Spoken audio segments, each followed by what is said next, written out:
دوسری صورت یہ ہے کہ سنت میں اس چیز کا بیان اور تفسیر و تفصیل ہو جو قرآن میں مجمل اور مختصر طور پر مذکور ہے۔ تیسری صورت یہ ہے کہ قرآن مجید اس کے ایجاب یا تحریم سے خاموش رہا ہو، اس کو سنت میں واجب یا حرام قرار دے دیا گیا ہو۔ سنت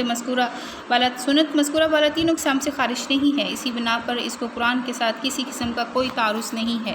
بس جو سنت قرآن پر کسی طرح بھی زائد ہو، رسول کریم صلی اللہ علیہ وآلہ وسلم کی طرف سے ایک مستقل شرعی حکم کا درجہ اس کو حاصل ہوگا،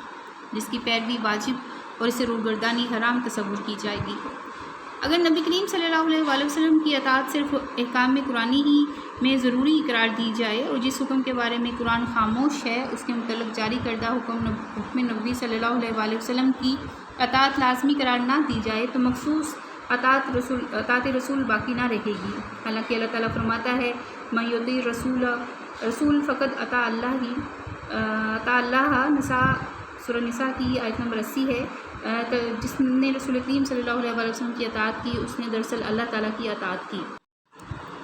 ہم اس حقیقت کو تسلیم کرتے ہیں کہ قرآن و حدیث دونوں تشریحی لحاظ سے یکساں اہمیت کے حامل نہیں۔ قرآن نقل متواتر کے ذریعہ ہم تک پہنچا ہے، اس لیے وہ قطعی ثبوت ہے، لیکن احادیث کا حال یہ نہیں ہے۔ بہت کم احادیث ایسی ہیں جن کو تواتر کا درجہ حاصل ہے، بس یہ فرق محض نقل کی قوت و ضعف کی وجہ سے ہے، ورنہ اگر کسی حدیث کی نسبت کسی ذریعہ سے بالکل قطعی طور پر ثابت ہو جائے کہ وہ بائیں صلی اللہ علیہ وآلہ وسلم کا ارشاد گرامی ہے تو وجوب عمل کے اعتبار سے اس میں اور قرآن کی آیت میں کوئی فرق نہ ہوگا، کیونکہ خود قرآن آپ کے متعلق شاہد ہے۔ قرآن کہتا ہے وہ محمد صلی اللہ علیہ وآلہ وسلم اپنی خواہش سے نہیں بولتے، یہ تو ایک وحی ہے جو اس پر نازل کی جاتی ہے، اور اصل دین نے الہی کا مکمل نقشہ قرآن و حدیث کے باہمی امتزاج سے سامنے آ سکتا ہے۔ قرآن بطریق متن اور حدیث بطور تشریح ہے۔ قرآن بطریق متن اور حدیث بطور تشریح ہے، چنانچہ صحابہ کرام و تابعین اعظام دونوں پر ہی دین کا مدار رکھتے ہیں۔ قرآن کو سمجھنے کی کوشش میں حدیث سے کوئی سروکار نہ رکھا جائے تو قرآن مبہم اور اوامر و نواہی اور قصص کا ایک مجموعہ ہو کر رہ جائے گا، اور اس کے مکمل اور مستقل دستور اساسی ہونے کی حیثیت بڑی حد تک باطل ہو جائے گی۔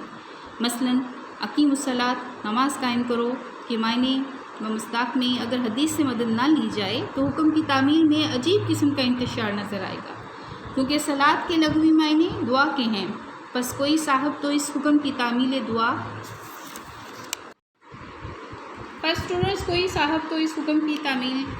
سے کریں گے، اور اس کے لیے بھی کوئی خاص شکل اور کوئی خاص وقت نہیں ہوگا۔ اسی طرح حکم ہے رکعوا مع الراکعین، رکوع کرنے والوں کے ساتھ مل کر رکوع کرو، کہ حکم کی تعمیل میں بھی اسی طرح کی انتشار نظر آئے گی، کیونکہ رکوع کے لفظی معنی جھکنے کے ہیں۔ اب اگر رکوع کو اس کی حقیقت شرعیہ سے الگ کر لیا جائے تو یہ معلوم ہی نہیں ہو سکتا کہ اس کا مفہوم کیا ہے، ایک صلاۃ و رکوع پر کیا موقوف ہے۔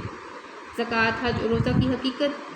سمجھ میں نہیں آ سکتی، اور پورے قرآن کو پڑھنے کے بعد بھی عبادات اور معاملات کا کوئی مکمل جماعتی نقشہ مرتب نہیں ہو سکتا۔ یہی وجہ ہے کہ صحابہ کرام زبان دان اور عربی فصاحت و بلاغت سے پوری طرح واقف ہونے کے باوجود بعض آیات کا مطلب نہیں سمجھتے تھے